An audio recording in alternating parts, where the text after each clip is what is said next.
Bismillahirrahmanirrahim. Assalamu alaikum everyone. Welcome back to lecture number 6. We will be moving on towards our climate responsive design, subject code 3672. And today's topic will be the building structure and climatic concentrations. We will be exploring the structural elements, how they can be correlated with the environmental design, and what are the climatic considerations that we have to explore. When we talk of consideration, structure is an intrinsic part, means an integral part of the building form. It responds to the conditions of the climate through the effects of the environmental factors. The wind, thermal, snow loads are all important factors in the structural system. On the basis of that, we have to design these structural systems to ensure that it withstands the deformation and the collapse that may result. So that means we can say that the structure should be in relation with the visual appearance, function, weight, texture, light, shade, and the shadows. So structural elements have to play a very integral and a significant role ensuring that the things happen the way they are supposed to be. So both the structural elements as well as their contextual relationship with the environment is very important.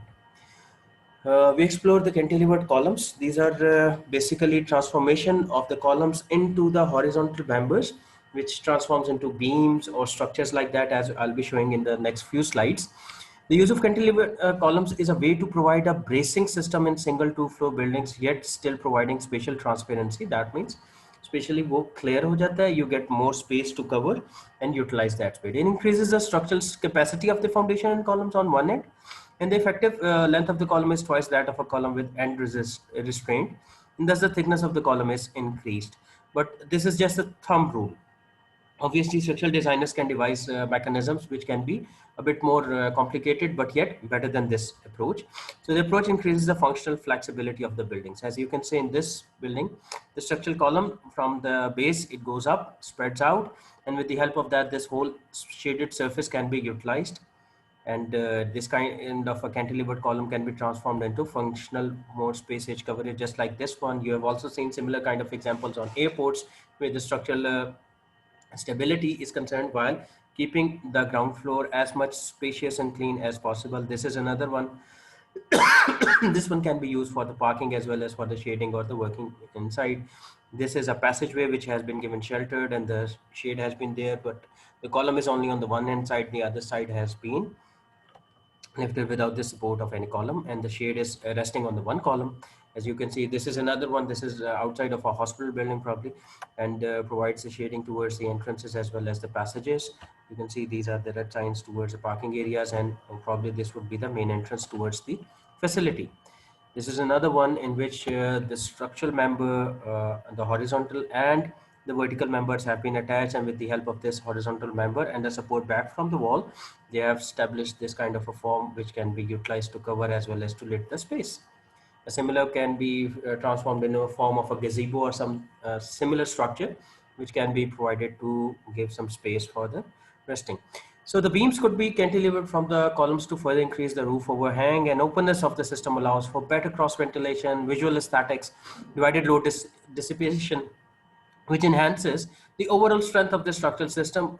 And apart from the enhancement of the structural system, it will also provide spaces for functional uses. So now we move on to the skeletal and portal frames. These are some of those structural elements which we have already discussed in our previous slides, but I'll be going through them. Like the traditional shelters in hot, humid climates commonly use a post and beam structural system made of timber, not time.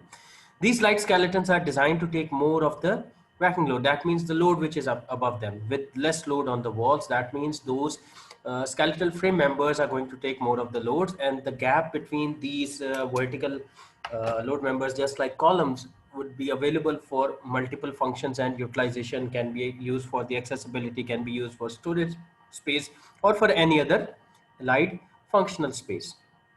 So in this case, walls become light with and thinner and filtering elements that permit the passage of the light and thus air, and thus ventilating the inner space of the building. The combination of steel, concrete, timber, stone have been extensively done in the domestic building. This is one way of doing that.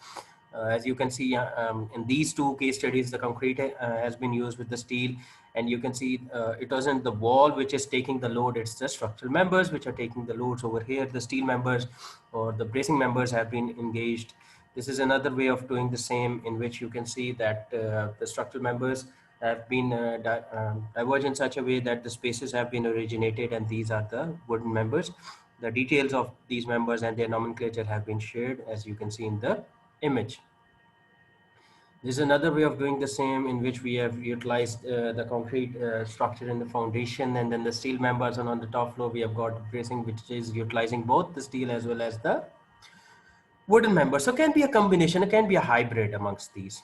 So this is another way of achieving the same with the help of like decking and bracing, cross bracing, roof bracing, and other prefabricated structures can be developed utilizing the same. This is another picture of it. So the idea is that with the help of these kind of frame structures, if we eliminate the walls and we only have like columns or the bracing elements, so they are going to give some more space, and with the help of those spaces, the cross ventilation, the functionality, and the other light functions can be optimized, though they can bring in some other technical issues as well, related to the structural stability, related to the stability against the wind loads and the snow loads and the rain. But on the contrary side, there will be a good support mechanism towards better improve perfection towards functionality. तो दोनों चीज़ों को improve किया जा सकता है. This is another portable frame structure. Usually आपने इस किस्म के forms जो सी हैं, you probably would have seen in the wedding halls these days which have been erected. This is another way of post and lintel simple frame based structure, in which beams, floors, slabs, and columns are existing. So cost is one of the major factor which needs to be explored before opting for this kind of a system. Which elements like steel is used or concrete is used, what is the costing, what is the availability of those resources, how closely they are available, what extensive outcome can be based on the basis of these ones. So system comprising of timber with steel may be cost effective, but solution and design needs to be explored in the perspective of the context and local craftsmanship, as well as the materials availability and technological manpower available. So these are different domains. These are different. It's like a kind of a comparative analysis. And where are you going to have an equation which fulfills your functional needs, your aesthetical needs, along with the costing, so that all these can be settled down in one place. So we have to devise or make a decision among these. One of the functional design aspect to be incorporated with respect to the airflow, thrust, and drain or snow loads. Then in a very similar way, we also have like light steel framing structure. It's a building technique with a skeleton frame of vertical steel columns and horizontal I-beams constructed in a rectangular grid to support the floors, roofs, and walls of a building, which are all attached to the frame. The development of this technique made the construction of the skyscraper possible. That was one of the major reasons where it has been extensively used. Building system with light steel members, gypsum plasterboards, mineral wool, or another example can be like drywalls, have widespread use in the US, Australia, Japan, and are gaining market in some European countries as well as in the Asian ones. The systems have often load-bearing walls, and the floors may be of lightweight steel profiles or concrete. Such integrated kind of a form or hybrid systems are suited for industrial production and can contribute to a more efficient building processes. इसमें जो उनसे factors हैं, some of the major factors which we have to evaluate, offers many benefits including speed of construction, cost effectiveness, safety, and a high quality product. जो basic factors हैं, those are quality, safety, cost, and speed. So we have to see these. But one of the major factors is the cost, because the availability has to be ensured towards these things, and the workmanship is available to incorporate these skill sets. The sustainability benefits of light steel framing and modular construction are based on the off-site nature of the construction process. Means high levels of, means off-site you are going to design, you are going to prefabricate those components, they will be assembled together, they will be transported, and they will be assembled in such a way through the design that at the point of their assembly, they have been attached and checked and disassembled and transported to their sites where they have to be erected, and over there they are going to get assembled and they're going to have that form. So high levels of thermal insulation, air tightness are achieved in light steel framing and modular construction. Lightweight of these construction system means that foundation loads and sizes are reduced by almost like 70%. So obviously your foundation cost would be decreased. Transport is greatly reduced. Single delivery of light steel frame is typically sufficient for 3 houses. So with the help of comparatively lesser transportation, you can achieve better outcome. Site safety is improved by a factor of 5 according to the HSE statistics. Site waste is virtually eliminated because most of this is prefabricated and modular. So there's hardly any wastage, which is like 10% in the construction materials as compared to a very huge amount, which is usually done in the typical RCC based structures or concrete based structures or wood based structures. Use of components roll to length results in no production waste back at the site of the assembly. So embodied carbon footprint in the building fabric is reduced by almost 20%. Renewable energy technologies can be attached and built in the light steel and modular components. That means कि आपके पास जो solar energy के components हैं, wind energy के components हैं, आपके पास जो energy efficiency के लिए जो इंसुलेशन और बाकी सारे एस्पेक्ट्स हैं, आप उनको इसके अंदर एक्सप्लोर कर सकते हैं. Light steel structure can be modified and extended easily क्योंकि modular हैं, so they can be reassembled, disassembled, and can be reused. And expansion or expandability can be achieved with the help of it. So light steel and modular construction are widely used in building extension and in renovations as well due to their lightweight and speed of installations. There's another way of use the light steel framing system.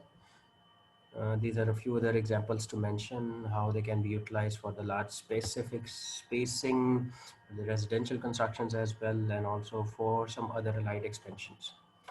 These are different mechanisms as you can see in the pictures. The ground system, the floor system, the wall, and the roofing system. This is like the gypsum board based wall construction, which is utilizing a prefabricated mechanism. So when we talk of shade structures, the use of shade structure is an increasing popular structural type in warm climates, particularly in areas which have many hours of sunshine per day and high levels of ultraviolet radiation. That means the exposure to the sun is very high, and managing it through the limited time frame based location in which that for that specific time we have to manage or use that space becomes very critical. The abundance of sunshine and warm temperature suggests a benign climate. All right. So difficult होगा उसको manage करना, but there is increasing concern for the health and safety of people, particularly in young, due to extreme conditions of ultraviolet radiations, in the areas where they are exposed.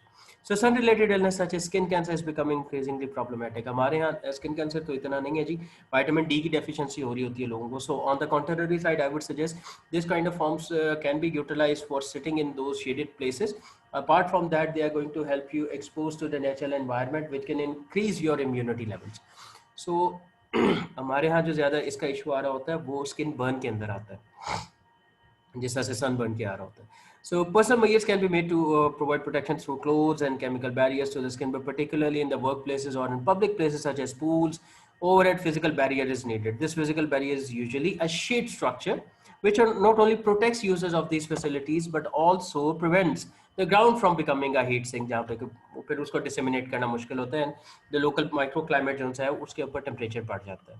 With these kind of structure, there is a key relationship between openness and to achieve breeze for cooling, opacity, reflectance of the shading material, depending upon किस किस्म का material है. So there are different forms. उसके अंदर से कुछ यहाँ पर examples जो दी हुई हैं, that is the pole hung, the pole supported, then the frame supported, and the beam supported. The pole hung is basically utilizing one pole and it has been hung through that. The pole supported means multiple poles, or even utilizing one single pole, it is supported through that one. It is not hanging from it. It has not been like उस place से आपने उसको लटकाया नहीं हुआ, उसके through आपने उस structure को evolve किया है. Frame supported आ जाता है, in which there are multiple structured frames, and then beam supported means the beams are there and they are supporting them. Obviously, they are going to have some columns. The second type of material used is fabric. इसमें Teflon most of the time जो use होते हुए देखा है जी मैंने. Motorway के structures के ऊपर अगर आप जाएंगे वहाँ पर काफ़ी ज़्यादा यूज हो रहा होता है. Nowadays, people are developing parking with the help of these. A common strategy with the design of fabric structure is to use surface action and cable bracing. These structures are lightweight, can span large distances, means utilizing the cables bracing, and the surface action means transforming the fabric base or Teflon based structure, the surface as per the need of the structure. वो किसी भी shape के अंदर आप ले जाते हैं, आप उसको triangular shape के अंदर लेकर चले जाते हैं, आप किसी और shape के अंदर लेकर जाते हैं, that can be utilized. The disadvantage of this strategy is that the fabric used may not give sufficient protection. Moreover, the structures can give a false sense of security to the users. These are some of the shade structures. As you can see, the shading device has been able to cover the children play area.